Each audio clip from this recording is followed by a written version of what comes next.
गिरनार धर्म पद यात्रा को, जो कि 23 मार्च 2025 को बलबीर नगर जैन मंदिर जी से शाहदरा दिल्ली से शुभारंभ होकर श्री नेमी गिरनार पहुंचेगी। उसका रूट क्या रहेगा? 29 दिसंबर को हमने एक रूट की घोषणा की थी पहले चरण की, जिसमें हमने घोषणा की थी कि हम इस यात्रा को दिल्ली से भिंड तक कैसे लेकर जाएंगे। तो हमने घोषणा की थी दिल्ली से आगरा और फिरोजाबाद, शुकोबाद और भगवान नेमीनाथ की जन्मस्थली शोरीपुर होकर सिरसागंज, जसवंत नगर, इटावा से भिंड तक की हमने घोषणा की थी।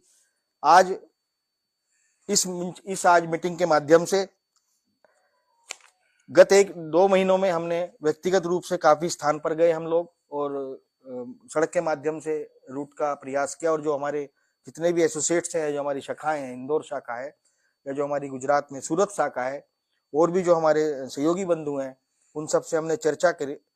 आगे के रूट की मैं आज यहाँ पर विधिवत रूप से घोषणा करने जा रहा हूं। दिल्ली से भिंड के रूट के बाद जो मैंने आपको बताया, भिंड से आगे जो हमारा रूट रहेगा ग्वालियर, भिंड के बाद हम ग्वालियर, दतिया, झांसी, ललितपुर, ये उत्तर प्रदेश में आते हैं। इसके बाद ये यात्रा हमारी मध्य प्रदेश में सागर में प्रवेश करेगी। भोपाल, आष्टा, देवास, इंदौर, उज्जैन, बडनगर, बदनावर, झबुआ, यानी कि भिंड से लेकर झबुआ तक ये मध्य प्रदेश में यात्रा करेगी। इसके बाद दाहोद, गुजरात में इसका प्रवेश होगा झबुआ से, जहां पर अभी पूज्य आचार्य श्री सुनील सागर जी महाराज ने पंचकरण का इतना बड़ा आयोजन किया और हम लोग दाहोद में थे। और दाहोद समाज मैं मान सकता हूं कि बहुत ही विशाल हृदय वाला समाज है और वहां सेठ जी की नशिया में भगवान नेमिनाथ विराजमान है। और हमने वहां पर उन भगवान के श्री चरणों में भावना भाकर आए कि हे भगवान, हम इस दाहोद से होकर जाएंगे, आपके दर्शन करके जाएंगे, हमें निर्विघ्न सफलता के लिए आशीर्वाद दें। दाहोद से ये यात्रा हमारी अहमदाबाद जाएगी, अहमदाबाद से राजकोट जाएगी, राजकोट से हमारी यात्रा जूनागढ़ जाएगी और जूनागढ़ से श्री गिरनार जैसी क्षेत्र की यात्रा करेगी। ये आज हम दिल्ली से श्री नेमी गिरनार धर्म पद यात्रा के अंतिम पड़ाव गिरनार जी की घोषणा हम यहाँ विधिवत रूप से करते हैं। दिल्ली से आगरा तक का, क्योंकि कई लोगों के हमारे पास फोन आया कि दिल्ली से आगरा आप किधर से होके जाएंगे। दिल्ली से आगरा हम लोगों ने जो विचार बनाया है, जो फाइनल किया है, दिल्ली से हम लोग सूर्यनगर, वसुंधरा, कविनगर, इंदिरापुरम, नोएडा सेक्टर 50, ग्रेटर नोएडा, हैवतपुर, दादरी, सिकंदराबाद, बुलंदशहर, खुर्जा, अलीगढ़, हाथरस, आगरा। इस प्रकार से हमने ये रूट आज अपने सभी सहयोगी संस्थाओं सदस्यों से मिलकर इस रूट को बनाया है। इसके बीच में जो हमने घोषणाएं की हैं, ये प्रमुख शहर हैं। इसके बीच में जो भी हमारे मंदिर जी तीर्थ होंगे, मंदिर जी होंगे, हमारे पूज्य संत विराजमान होंगे, हम सभी का आशीर्वाद मार्गदर्शन लेकर आगे बढ़ेंगे। मैं आपको एक बात और बता दूं, इस यात्रा में किसी भी प्रकार का संतवाद, पंथवाद या संस्थावाद का कोई स्थान नहीं है।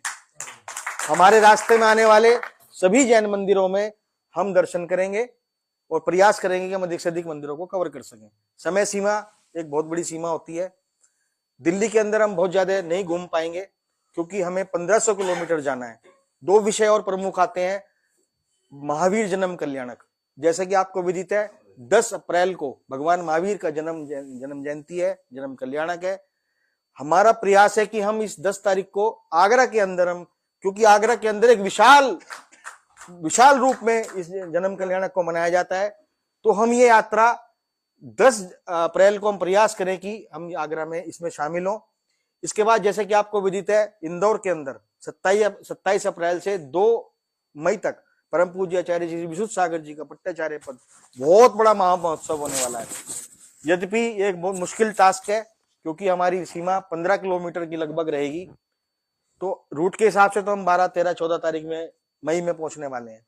लेकिन हम अगर किसी भी प्रकार से अपने को समय को बचाकर उस कार्यक्रम में अगर हम इंदौर में सम्मिलित हो पाए तो निश्चित रूप से एक बहुत बड़ा हमारी यात्रा को सहयोग मिलेगा। मैं इसी निवेदन के साथ सकल जैन समाज से विनती करता हूं कि इन सभी शहरों में, इन शहरों के सभी समाज से और इन शहरों के बीच में जितने भी हमारे जो भी हमारे मंदिर जी हैं या जो समाज है, वो इस यात्रा को अपनी यात्रा समझकर, अपने समाज की भावना समझकर, समाज की यात्रा समझकर इस यात्रा को आगे बढ़ाएं। ये किसी संस्था विशेष का कार्य नहीं है, ये सकल जैन समाज की यात्रा है, ये जन जन की यात्रा है।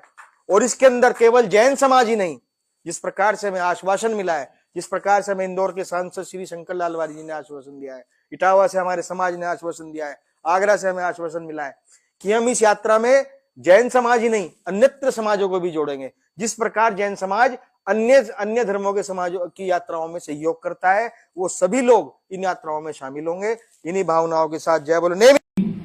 और ये यात्रा आपके लिए एक इतिहास बनेगी कि जैन समाज संगठित है।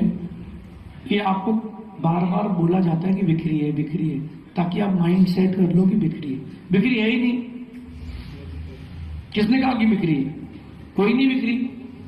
जैन समाज एक थी, एक है, एक रहेगी। लेकिन समय पर एक साथ उपस्थित होना है, ये बात प्रस्तुत की जाए कि आप टाइम पर सब एक साथ आए। अपन एक ही साथ हैं सब। शादी होती तो एकत्रित होते हैं, पंचकर्म चल रहा है, सब एकत्रित हो रहे हैं। हम समय पर एकत्रित हों, इस बात पर गौर करें। नेगेटिविटी ना भरें। और आखिरी में एक बात कहता हूं,